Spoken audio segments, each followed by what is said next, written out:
Welcome all my dear student. Last class में हम लोगों ने introduction of periodic classification class 10th को कवर करना शुरू किया था। एंड आज का जो सेशन है, आज के सेशन में हमें बेसिकली स्टार्ट करना है डेवलपमेंट ऑफ पीरियोडिक टेबल और पीरियोडिक क्लासिफिकेशन और हिस्ट्री ऑफ पीरियोडिक टेबल। तो बहुत सारे साइंटिस्ट ने इसमें काम किया था, जिसमें हमने कल की क्लास में बताया था जो पहले साइंटिस्ट थे उनका नाम था लेवोजियर। क्या नाम था बेटा? लेवोजियर। लेवोजियर एक ऐसे साइंटिस्ट थे जिन्होंने सबसे पहले कुछ क्लासिफिकेशंस दिए थे। और इन क्लासिफिकेशंस को अगर हम कवर करें तो सीधे सीधे लेवोजियर ने कहा था कि जो एलिमेंट्स होते हैं बेटा, जो एलिमेंट्स होते हैं वो मेनली दो कैटेगरी में डिवाइड होते हैं। एक को हमने नाम दिया मेटल, आप सभी लोग जानते हो कि मेटल। एंड दूसरे का जो नाम दिया गया वो था नॉन मेटल, है ना। तब लेवोजियर पहली बार एलिमेंट्स को क्लासिफाइड करने का काम किया और उन्होंने बताया कि जो भी एलिमेंट्स हैं वो मेटल और नॉन मेटल दो कैटेगरी में डिवाइड होते हैं। थोड़े बहुत चीज़ें हम जान लेते हैं क्योंकि क्लास 10th में मेटल नॉन मेटल एक चैप्टर भी है, फिर भी हम लोग थोड़ा सा मेटल के बारे में जान लेते हैं। बेसिक इन्फॉर्मेशन अगर मैं मेटल्स की बात करूं तो बोलते हैं मेटल्स आर इलेक्ट्रोपॉजिटिव एलिमेंट्स। क्या होते हैं बेटा? Metals metals are electropositive elements which are formed by loss of electron and also called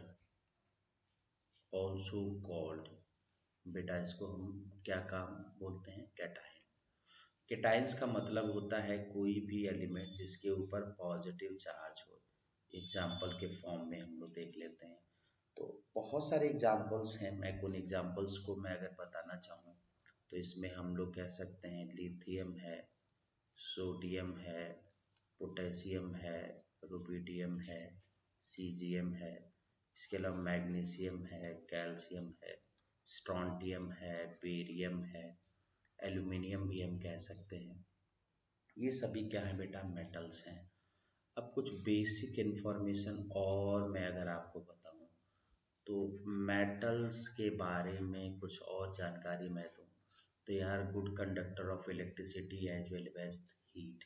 मतलब जो मेटल्स होते हैं वो इलेक्ट्रिसिटी और हीट को कंडक्ट करने का काम करते हैं। मैलीबियल होते हैं और इसके अलावा डक्टाइल होते हैं। उसके अलावा ये सोनरस भी होते हैं, साउंड क्रिएट करते हैं, लस्चरस होते हैं। बात समझ में आ रही कि नहीं आ रही? तो ये बहुत सारी प्रॉपर्टीज़ हैं मेटल की जिनको हम लोग मेटल नॉन मेटल चैप्टर में एग्जैक्टली पढ़ते हैं। यहाँ पे सिर्फ हम ये जाने कि लेवोजियर ने मेनली दो कैटेगरी बनाई, जिसमें एक को बोला गया मेटल और दूसरे को बोला नॉन मेटल। बात समझ में आ रही कि नहीं आ रही? अब इसके बाद हम लोग कुछ बात करेंगे, वो होगा हमारा नॉन मेटल। क्या होगा बेटा जी? Non metals. अब नॉन मेटल्स होते हैं क्या बेटा? नॉन मेटल्स आर क्या बेटा?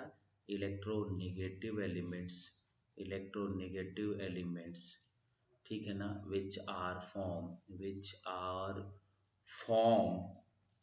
Form by gain of electron. मतलब आपको बहुत अच्छे से समझ में आना चाहिए कि ये बेसिकली गेन ऑफ इलेक्ट्रॉन से पाए जाते हैं। इसमें आपको किसी भी तरह का कोई डाउट नहीं होना चाहिए। और इसमें लिखोगे ऑल्सो, ऑल्सो कॉल्ड क्या बेटा? Also called anion. एनायन कहलाते हैं, मीन्स कुछ एम माइनस बनाते हैं, ठीक है। ये bad conductor of electricity as well heat होते हैं। एक इसका एक्सेप्शन होता है, वो होता है ग्रेफाइट। ग्रेफाइट एक तरह का नॉन मेटल है, फिर भी ये हीट और इलेक्ट्रिसिटी को कंडक्ट करने का काम करता है। बेसिकली प्रॉब्लम कहाँ आई कि after the discovery of metalloid, Lavoisier की जो हाइपोथेसिस थी या लेवोजियर का जो लॉ था वो फेल हुआ। मतलब कुछ मेटलॉइड जैसी भी चीज़ें भी होती हैं, मेटलॉइड्स भी होती हैं। मेटलॉइड्स वो होते हैं जो कि मेटल और नॉन मेटल दोनों के प्रॉपर्टी को पोजेस करती हैं, यानी कि which contain property of metal and non metal both are called metalloids. अब मेटलॉइड्स क्या है मैं बताता हूँ। जैसे मैं कहूँ बोरॉन है, सिलिकॉन है, जर्मेनियम है, उसके बाद एस है एंटीमनी जिसको बोलते हैं, एस बी है, फिर टेल्यूरियम है, फिर पोलिनियम है। एग्जैक्टली क्लास 10th एनसीईआरटी में इन्हीं को मेटलॉइड्स कहा गया है भाई। जिनको कहा गया है हम उन्हीं को याद रखें। हालांकि जब आगे हम बढ़ेंगे तो इसमें बहुत सारी बातें आ जाएंगी जिसमें हम एटी को भी कंसिडर करते हैं और बोरॉन को मेटलॉइड नहीं मानते हैं, तो हम उधर नहीं जाके सिंपली हम इनको ध्यान रखें कि मेटलॉइड्स का मतलब होता है जो मेटल और नॉन मेटल दोनों के प्रॉपर्टी को क्या करे बेटा, कंटेन करे। और उसके कुछ एग्जांपल्स हैं जिसको हम बोरॉन, सिलिकॉन, जर्मेनियम, आर्सेनिक, एसबीटीई और पोलेनियम के नाम से जानते हैं। इनको याद करने का जो तरीका है, जो ट्रिक है, उस ट्रिक को मैं बताऊं तो बोरॉन को बोलते हैं बालिका, बोरॉन को बोलते हैं बालिका, सिलिकॉन को बोलते हैं सीता, जर्मेनियम को बोलते हैं गीता, एस को बोलते हैं ऐश्वर्या, ऐश्वर्या, और एसबी को बोलते हैं सब, और टीई को बोलते हैं ट्यूशन, TUTION ट्यूशन, पीयू को बोलते हैं पढ़ते। तो अगर इसको शॉर्ट फॉर्म में बताऊं तो इसको लिखते हैं बालिका, सीता, गीता, ऐश्वर्या सब ट्यूशन पढ़ते। तो मेटलॉइड्स यही हैं, इनको अगर आप याद कर लोगे तो बहुत सारा आपको एग्जाम में बहुत सारी आसानी होगी, ठीक है। अब बेसिकली ये ड्रॉबैक है, he could not explain the behaviour of metalloid. Lavoisier का जो लॉ था वो फेल है because he could not explain the behaviour of metalloid. लेकिन हम आपसे एक कुछ प्रश्न तय करना चाहूँगा कि क्या मैं नेक्स्ट पेज ले रहा हूँ, आप लोगों ने नोट भी कर लिया होगा। मैं पूछूं कि किसी एलिमेंट की, किसी भी एलिमेंट की जो क्लासिफिकेशन है मेटल एंड नॉन मेटल, क्या ये क्लासिफिकेशन सफिशिएंट है क्या। मैं पूछूं मेटल में हमारे पास सोडियम भी होता है, Fe भी होता है, मैग्नीशियम भी होता है, सीजियम भी होता है और एल्यूमिनियम भी होता है। आपको पता है कि जो सोडियम है उससे हम किसी बर्तन को नहीं बना सकते। क्या हम थाली बना सकते हैं क्या, थाली। और क्या उसमें हम खाना खा सकते हैं क्या, नहीं। लेकिन आयरन है, इससे हम बर्तन बना सकते हैं। बात समझ में आ रही कि नहीं आ रही। मतलब हमारा ये कहना है सोडियम से क्या आप ऑर्नामेंट बना सकते हैं, ज्वेलरी बना सकते हैं, नहीं बना सकते हैं।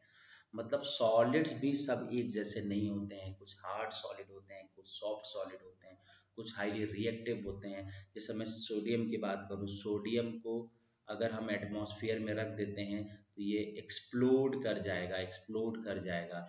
इसीलिए हम इसको सॉल्वेटेड फॉर्म में रखते हैं, जिसको केरोसिन में डाल के रखते हैं ताकि ये किसी एयर के कांटेक्ट में ना आए। तो ये कहना कि एलिमेंट्स मेटल नॉन मेटल दो कैटेगरी में डिवाइड होंगे, ये मेरे हिसाब से सही नहीं है। इसीलिए हम बोलते हैं कि जो Lavoisier hypothesis was failed because he could not explain the behaviour of क्या बेटा मेटलॉइड। बट ये मेजर फॉल्ट नहीं है, ये जितने भी स्टेटमेंट थे वो सारे स्टेटमेंट एक तरीके से गलत ही थे। बात समझ में आ रही कि नहीं आ रही। अब हम डेवलपमेंट को में आगे बढ़ते हैं, दूसरे साइंटिस्ट की तरफ बढ़ते हैं। दूसरे साइंटिस्ट का नाम है डोबेरिनर, डोबेरिनर। और डोबेरिनर ने ट्राइड्स लॉ बनाया। क्या बनाया बेटा, ट्राइड्स लॉ बनाया। तो बेसिकली डोबेरिनर का जो ट्राइड्स लॉ है हम इसको बोलते हैं, एक बार ध्यान से आप लोग देख लीजिएगा, हम इसको क्या बोलते हैं कि basically he arrange the elements in group of three. he he arranged the elements in group of three elements। क्या लिखोगे, he arranged the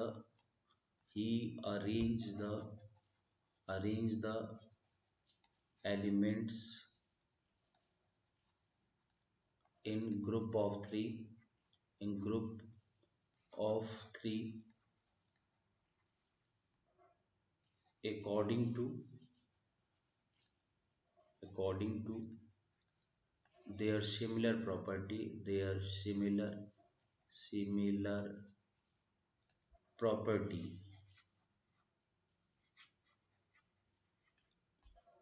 These groups are called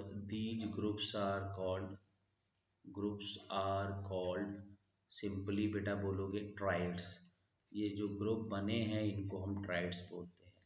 बात समझ आ रही कि नहीं आ रही? उसके बाद उन्होंने क्या कहा? उन्होंने कहा कि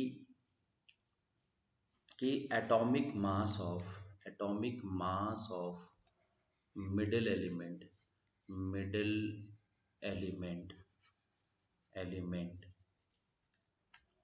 is arithmetic arithmetic mean of mean of mean of other two corner elements example से समझो। मैंने कहा एग्जाम्पल से समझो। अगर मैंने कहा ए बी एंड सी, अगर मैं कहूँ ट्राइड्स बना रहे हैं, क्या बना रहे हैं बेटा जी? ट्राइड्स बना रहे हैं। मीन्स इसमें एक बात याद ध्यान रखना होगा कि एटॉमिक मास ऑफ जो बी होगा that will be equal to sum of atomic mass of A and C divided by 2। समझ में आ रहा है कि नहीं आ रहा है? ये उनका स्टेटमेंट था। ये बेसिकली स्टेटमेंट था किसका? डुब्रेनर के ट्राइड्स लॉ का। क्या बोला डुब्रेनर ने? He arrange the elements in group of three which is called triads. समझ में आ रहा है कि नहीं? According to their similar property. और क्या बोला कि the atomic mass of middle element is arithmetic mean of two other corner elements. ठीक है, अगर A B C triads form कर रहे हैं तो atomic mass of B will be equal to atomic mass of A and C by 2। बस समझ में आ गई कि नहीं आ गई? हम लोग आगे बढ़ेंगे इसमें। कुछ एग्जाम्पल्स की मैं बात करूँगा अगर मैं एग्जाम्पल्स की बात करूँ तो लिथियम सोडियम एंड पोटेशियम हो सकता है। लिथियम सोडियम एंड पोटेशियम हम इसके एग्जाम्पल्स को ले सकते हैं। अब लिथियम सोडियम पोटेशियम के एग्जाम्पल्स की मैं बात करूँ तो लिथियम का एटॉमिक मास जो एटॉमिक मास होता है वो बेटा जी होता है कितना? 7। एंड एटॉमिक मास पोटेशियम की मैं पूछूं तो ये होता है 39। सो एटॉमिक मास अगर मैं पूछूं कि बेटा जी सोडियम का बताओ तो आप बोलोगे sir 39 plus 7 divided by 2 and that will be equal to sum 23। Yes, आप कहोगे नहीं सर, जो सोडियम होता है उसका एटॉमिक मास 23 ही होता है। मीन्स ये एक एग्जाम्पल है। इसके अलावा कुछ और भी एग्जांपल्स हैं जैसे कैल्शियम है, स्ट्रॉन्टियम है, बेरियम है। इसके अलावा एक एग्जांपल और हम कह सकते हैं क्लोरीन, ब्रोमीन एंड आयोडीन। समझ में आ रहा है कि नहीं? यदि कुछ एग्जांपल्स हैं जहाँ पे ये बिल्कुल भी ट्रू होता है, लेकिन बहुत सारे ऐसे एग्जांपल्स हैं like hydrogen, lithium and sodium, यहाँ पे वैलिड नहीं है। क्यों? इसका 1 मास होता है, इसका 23 होता है। अगर मैं लिथियम के मास की बात करूँ तो ये 23 plus 1 divided by 2 that will be equal to 12। Lithium का 7 होता है, यहाँ 12 आ रहा है, मतलब ये फेल हो गया। तो हम लिखेंगे इन सम केसेस लाइक क्या बेटा?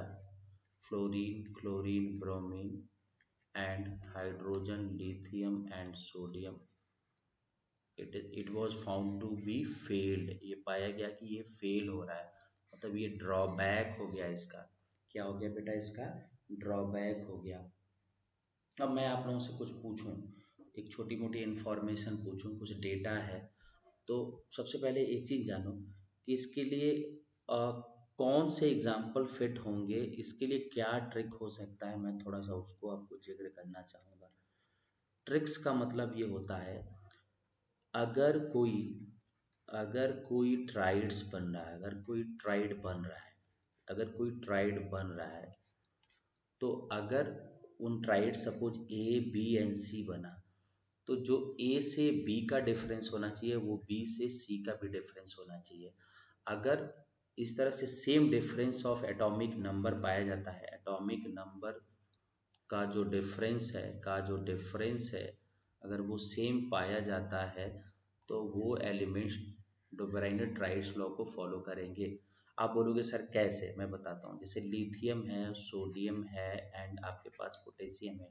लिथियम का एटॉमिक नंबर 3 होता है इसमें और इसका 11 होता है, डिफरेंस 8 का। यहाँ पे पोटेशियम 19 होता है, यहाँ पे डिफरेंस कितना 8 का। दोनों जगह डिफरेंस क्या हो गया, सेम हो गया, ट्राइड्स लॉ बनाएगा। कोई दिक्कत है क्या? कैल्शियम है बेटा, स्ट्रॉन्टियम एंड बेरियम है बेटा जी। आपको पता होना चाहिए यहाँ पे डिफरेंस कितना है 18 का और यहाँ पे डिफरेंस कितना है 18 का, तो ट्राइड्स बनाएगा। इसके अलावा क्लोरीन, ब्रोमीन एंड आयोडीन की बात करूँ, यहाँ पे डिफरेंस है 18 का, यहाँ पे डिफरेंस है 18 का।